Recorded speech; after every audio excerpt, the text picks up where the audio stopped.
Hi guys, welcome to Short Skirts and Sarcasm. I'm Caroline and I'm going to take you through the best and the worst books of 2021.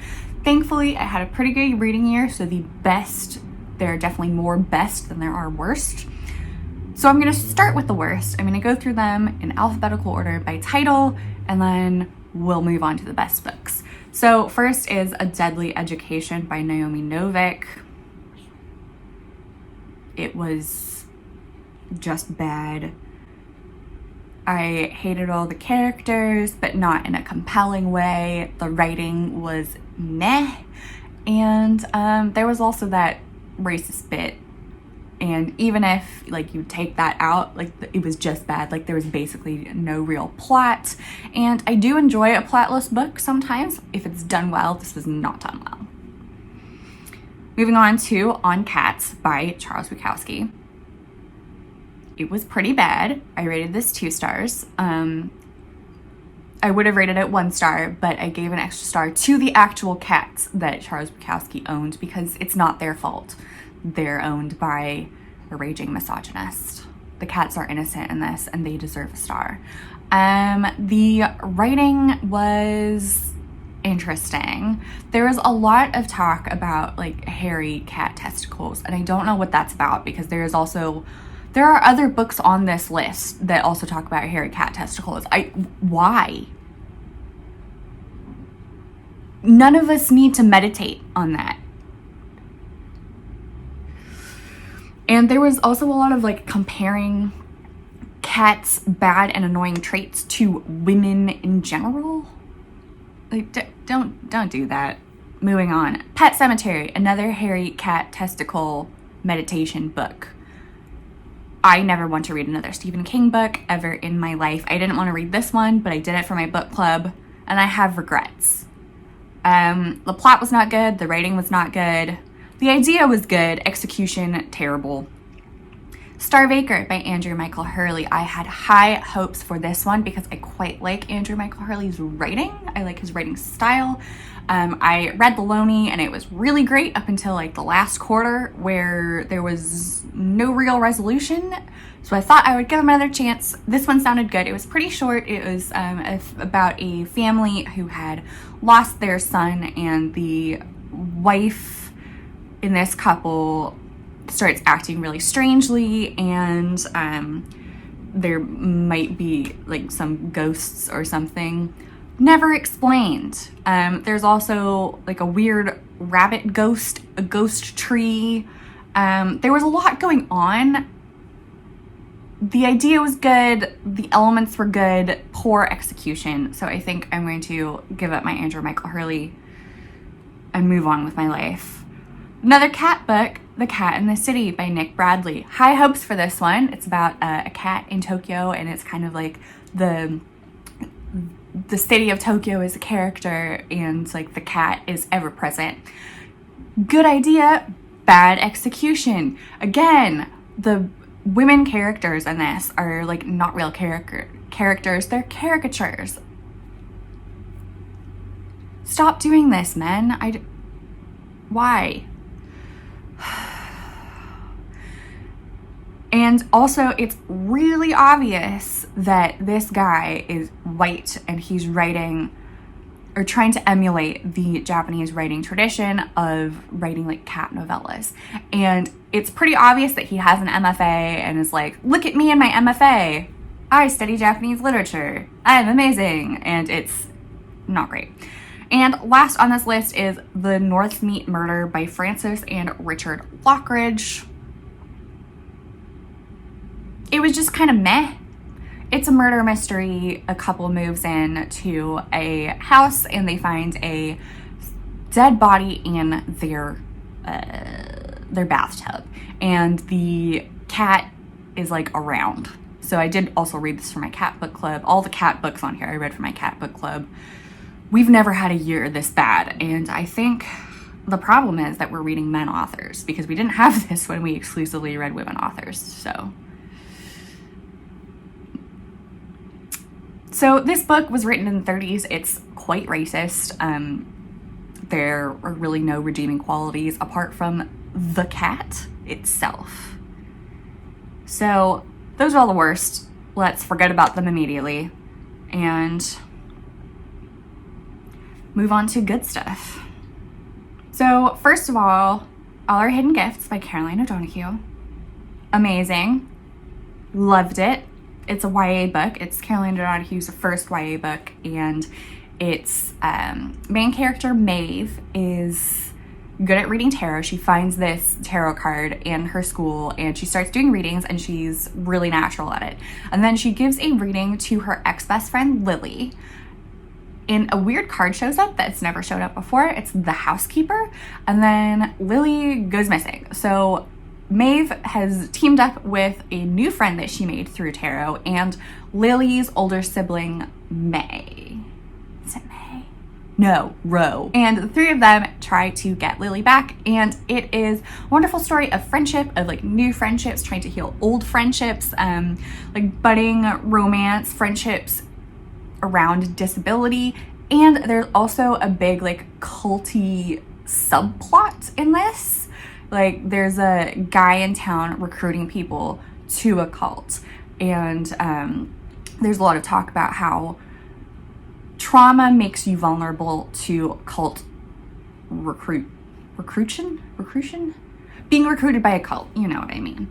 And there's also like discussions on, because this is set in Ireland, there's discussions on how the Catholic Church sort of ran the country for a long time, and how though things might be different now, there still is that like shadow of the Catholic Church's influence and the like long shadows that has cast. So good if you want a fun adventure story, good if you want something deeper. It's just amazing. Next, I want to talk about Disfigured by Amanda Leduc. This is a nonfiction memoir about Amanda Leduc and her growing up with cerebral palsy and looking at disability and fairy tales. And I love reading stuff about disability. I love reading about fairy tales. So this was just the perfect enmeshment of everything I love. Next, Get a Life, Chloe Brown. This is, I think, my favorite Brown sisters book. I did read them all this year. I would include all of them, but specifically, I want to talk about Get a Life, Chloe Brown. Chloe Brown is introverted and very organization data driven. She also has fibromyalgia, and she has a pretty, I don't want to say small, she has a small circle of acquaintances and friends. They are a big presence in her life. I'm not saying that like there's nothing going on in her life, but she lives simply. But she has a near-death experience and thinks that maybe it's time to be a little bit more exciting. So she moves out of her parents' home into an apartment and immediately clashes with the supervisor that also lives there. His name is Red. And is he an artist? I think so. And they fall in love because she decides that she wants Red to help her become like more interesting. She of course has an organized to-do list of how to have an exciting life, which is extremely me. Love to see it. And the main conflict in this romance is not like an interpersonal conflict where someone is mean to the other person. It's both of them trying to grow and look at their own issues and insecurities and fix themselves and be there for each other. So this was just delightful. It was so funny. Talia Hibbert is amazing at writing comedy. Like the dialogue is so funny. I am in awe.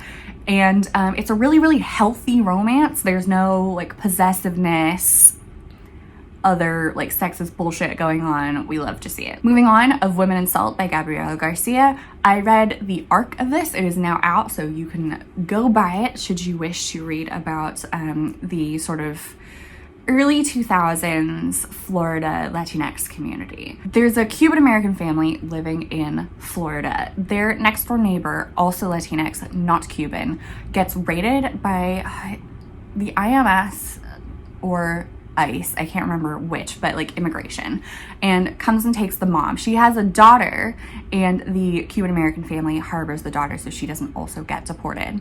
And the They're in this Cuban American family. There's a mother and a daughter. I cannot remember anyone's names. I'm sorry if this is confusing.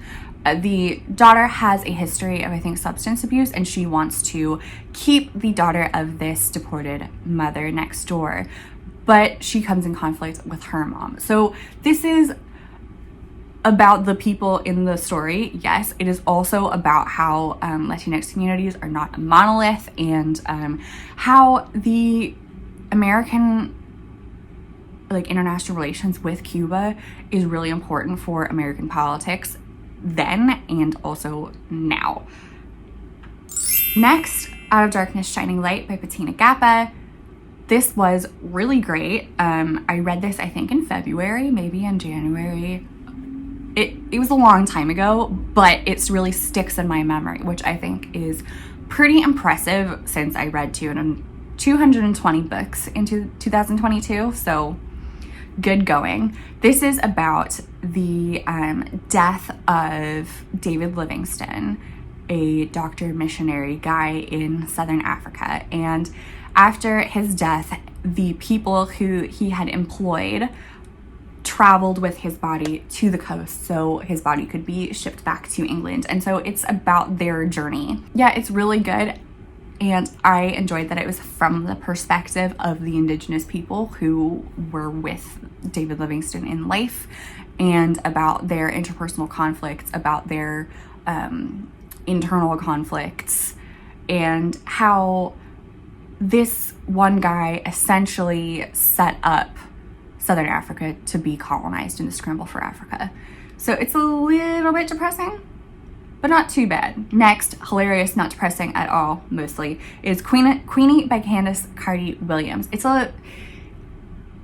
Parts of it are a little bit depressing when there talks about abuse and gentrification in London. However, it is mostly very funny. It's kind of a Bridget Jones-esque main character. She is very smart, but her life is a mess. And she keeps getting in these casual relationships with terrible men after a breakup with her longtime boyfriend. And during this book, it's sort of her figuring out what she wants to do with her life going forward, how she's going to deal with her career, how she's going to advance, and how she's going to interact with her friends.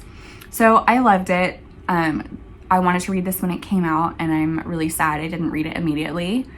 It was so good. Next, The Bastard Istanbul. It is my favorite book, so I won't dwell on this too long. Essentially, two girls from very different families decide to spend 2 weeks together in Istanbul, where one of them lives, and they talk about a lot of things. It's an opposites attract friendship. There's a lot of brilliant description, brilliant writing, very clever plot.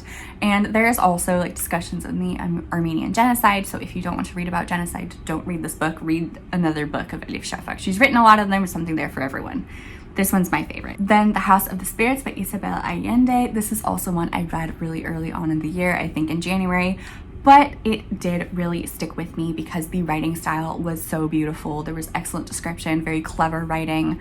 I loved the magical realism in this, and the characters were really fleshed out, wonderfully written. I love this book. It's a classic, so of course loads of people love this book. It's about a family. It's an intergenerational story, and there's a lot of mess in this family. There's a lot of interpersonal conflict. There's also a lot of political conflict, and it's just great. Another messy family intergenerational tale is The Kitchen God's Wife by Amy Tan. This is about a woman who lives in current day San Francisco. It might be late 90s, early 2000s San Francisco, but San Francisco in recent history. Her family are all ethnically Chinese, and her mother grew up in China but left due to war. And so her mother's best friend decides to let the main character know about the trauma her mom had in China, and the struggle she overcame to come to the US. And the mother does not want her friend to be telling her daughter all about her trauma, but we find out about it anyway, and it's a lot. So this is, again, another really well written, a lot of great characters with a lot of depth. It is a sad subject matter, so just beware of that, but it's a great story. And then last, this is How You Lose the Time War by Amal El-Motar and Max Gladstone. This is a novella about two fighters on opposite sides of a seemingly galactic war on a dying planet, and there's also, I think, some time travel. I read this one early in the year as well, so I've forgotten a bit. But essentially, this is an epistolary novel where the two people on opposing sides fall in love through letters and try their hardest to be together, even though the galactic time war is making that difficult for them. So if you want beautifully written letters, if you want an interesting sci-fi world that's not hard to follow, which is usually my problem with sci-fi, then this is definitely for you. And it is pretty short, so you can read it in one day. You can get through it real quick. And it's beautifully written, and the characters have a lot of great depth, and it's just great. So that concludes the best and worst books of 2021. Mostly more best than worst, so that's good. I'm hoping to take this energy into 2022. Here's hoping. So thank you for watching. Please like and subscribe, and I will see you next time. Bye, guys.